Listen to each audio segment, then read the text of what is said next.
Balance of trading account किसे कहा जाता है, इसे समझने से पहले बैलेंस किसे कहा जाता है उसे समझो।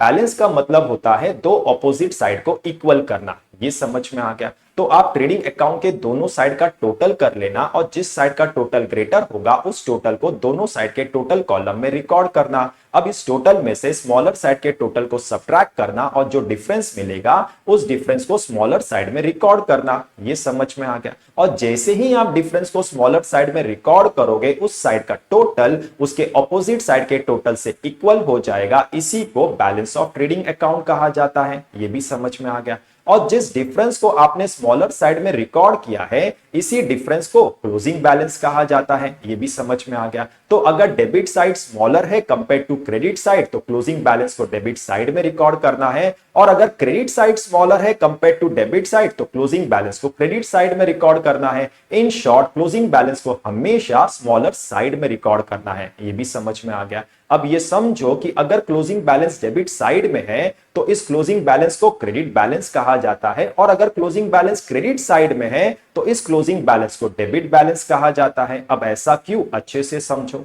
देखो मैथ्स में रूल है, जब आप दो वैल्यू का डिफरेंस निकालते हो तो डिफरेंस में हमेशा ग्रेटर वैल्यू का साइन लगता है। उसी तरह जब आप किसी अकाउंट के दो साइड का टोटल का डिफरेंस निकालते हो तो इस डिफरेंस में हमेशा ग्रेटर साइड का बैलेंस लगता है। यह भी समझ में आ गया। तो अगर क्रेडिट साइड ग्रेटर है कंपेयर टू डेबिट साइड तो इस क्लोजिंग बैलेंस को क्रेडिट बैलेंस कहा जाता है, और अगर डेबिट साइड ग्रेटर है कंपेयर टू क्रेडिट साइड तो इस क्लोजिंग बैलेंस को डेबिट बैलेंस कहा जाता है। इन शॉर्ट जो साइड ग्रेटर होता है क्लोजिंग बैलेंस में हमेशा उसी साइड का बैलेंस लगता है। यह भी समझ में आ गया। अब क्रेडिट बैलेंस को ग्रॉस प्रॉफिट और डेबिट बैलेंस को ग्रॉस लॉस कहा जाता है। यह भी समझ में आ गया, क्योंकि क्रेडिट बैलेंस में इनकम साइड ग्रेटर होता है कंपेयर टू एक्सपेंस और इनकम माइनस एक्सपेंस प्रॉफिट होता है, और डेबिट बैलेंस में एक्सपेंस ग्रेटर होता है कंपेयर टू इनकम और एक्सपेंस माइनस इनकम लॉस होता है। ये भी समझ में आ गया। अब ग्रॉस प्रॉफिट को प्रॉफिट एंड लॉस अकाउंट के क्रेडिट साइड में ट्रांसफर करना है और ग्रॉस लॉस को प्रॉफिट एंड लॉस अकाउंट के डेबिट साइड में ट्रांसफर करना है।